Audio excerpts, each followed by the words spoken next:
गाय और ईद। लोग अपने घरों की छत पर खड़े होकर ईद के चांद का इंतजार कर रहे थे कि जैसे ही चांद नजर आए वो ईद की तैयारियां शुरू करें, और आखिरकार लोगों का इंतजार खत्म हुआ और चांद नजर आ गया। अबू जान, मुबारक को ईद का चांद नजर आ गया है। इस बार कुर्बानी में कौन सा जानवर ज़िबा करने का इरादा है आपका? बेटा, इरादा तो अच्छे बड़े जानवर को ज़िबा करने का ही है, लेकिन मैं सोच रहा हूँ इस बार ईद अपने भाई के घर जाकर करें। तुम्हारा क्या इरादा है बेटा? अबू जान, कुर्बानी का मजा तो अपने घर में ही आता है। वहाँ तो सारे लोग बहुत ज्यादा अमीर है, हम गोश्त कहाँ पर बांटेंगे? यहाँ तो ये फायदा होगा कि यहाँ बहुत गरीब लोग हैं, सारा गोश्त उन गरीबों में बांट देंगे जाकर। हाँ अब्बू जान, बिट्टू ठीक कह रहे हैं, हम यहाँ पे ही कुर्बानी करेंगे, बहुत मजा आएगा कुर्बानी करने का।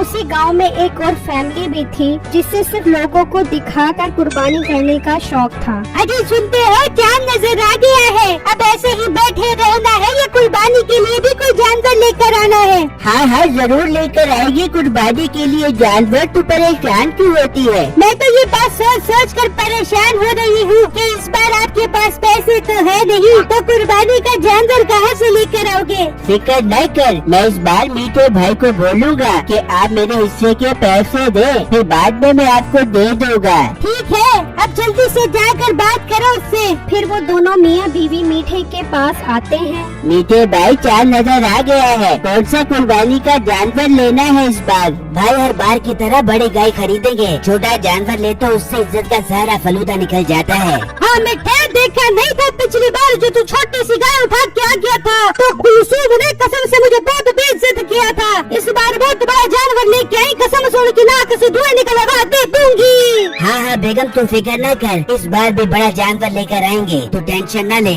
मीठे भाई, इस बार मेरे पास पैसे नहीं है, आप मुझे उधार दे दो, कुछ दिनों बाद मैं आपको दे दूंगा। तो भाई क्या बात कर रहे हो? मैं तो सोच रहा था इस बार मैं तुम्हारे से पैसे लूंगा कुर्बानी के, और तुम उल्टा मुझे से मांगने लग गए हो। मीठे भाई, मजबूरी है, क्या करे, कुर्बानी भी तो जरूरी है, वरना पूरे खानदान में नाक कट जाएगी। नाक कट जाएगी तो क्या तुझे पैसे उधार दे दे बे? तू अपनी जमीन बेच दे, कुर्बानी के लिए बंदे को पता नहीं क्या क्या कुर्बानियाँ देनी पड़ती है। हाँ भाई, नसीबा ठीक कह रही है, तू अपनी जमीन बेच दे, जमीन तो दोबारा बन जाएगी, एक बार नाक कट जाए तो फिर इज्जत वापस नहीं आएगी। ठीक है भाई, इसका मसला भी हल कर लेंगे, पहले मंडी चलते हैं, जाकर जानवरों के रेट देख कर आते हैं। फिर वो दोनों मंडी के लिए निकल जाते हैं तो वहाँ एक बहुत बड़ी गाय खड़ी होती है। क्या कमाल की गाय है, कसम से इसकी कुर्बानी करेंगे तो हर तरफ गोश्त ही गोश्त बिखर जाएगा। हाँ भाई, तुम बिल्कुल ठीक कह रहे हो, जब पूरे खानदान वाले ये गाय देखेंगे तो उनकी आंखें खुली की खुली रह जाएंगी।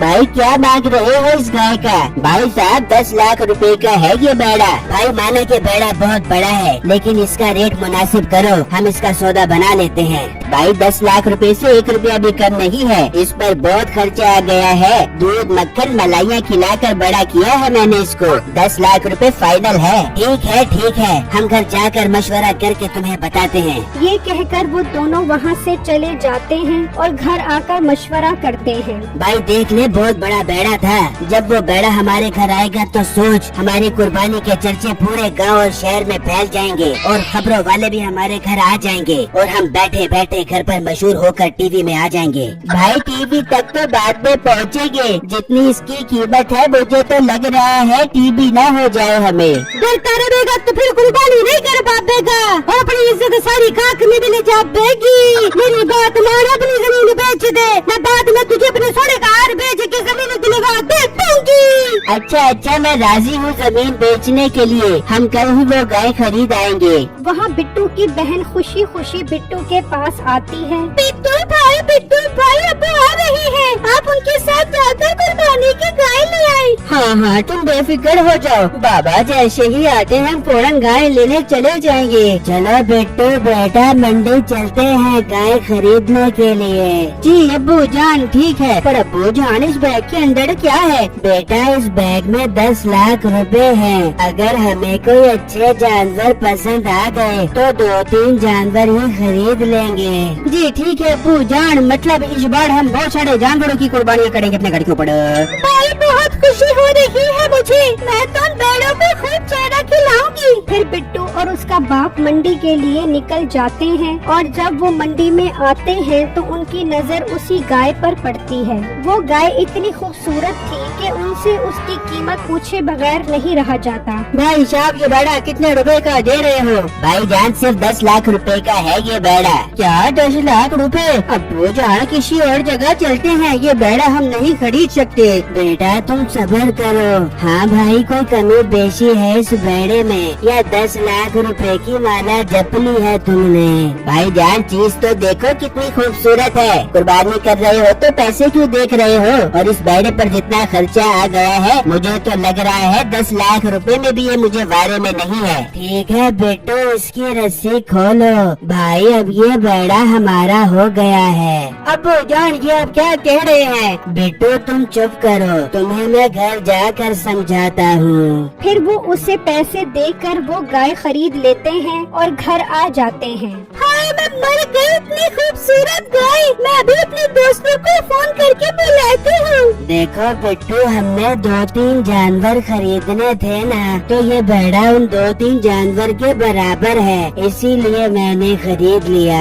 अरे बाबू जान ये तो आप ठीक कह रहे हो। मैं भी जाकर इस बेड़े के लिए चढ़ा लेकर आता हूँ। वहाँ मीठे का भाई अपनी जमीन का सौदा कर देता है और वो दोनों पैसे लेकर मंडी जाते हैं। भाई वो बेड़ा कहाँ है जिसकी हम बात पक्की करके गए थे? वो बेड़ा तो बिक गया, साथ वाले गांव वाले खरीद कर ले गए हैं। क्या तुमने उसे बेच दिया? हमने कहा था कि हम मशवरा करके आ रहे हैं। नहीं मैं क्या तुम्हारे इंतजार में बैठा रहूं? अच्छा ग्राहक आ गया था तो मैंने उसे बेच दिया। मीठे भाई मैंने अपनी जमीन बेच दी है, मुझे अब वो बेड़ा चाहिए। भाई थोड़ा हौसला कर, हम उनके पास जाकर वो बेड़ा ले लेते हैं। फिर वो दोनों बिट्टू के घर आते हैं तो वो वहाँ गाय देखकर खुश हो जाते हैं। मेरे प्यारे अंकल ये गाय जो आप खरीद कर आए हो, हमने इसका सौदा किया था। वो तो हम घर से पैसे उठाने गए थे तो आप पीछे से आकर ये बेड़ा खरीद लाए हो। तो बेटा सौदा तो नसीब का होता है, ये बेड़ा हमारे नसीब में लिखा था, हमने खरीद लिया।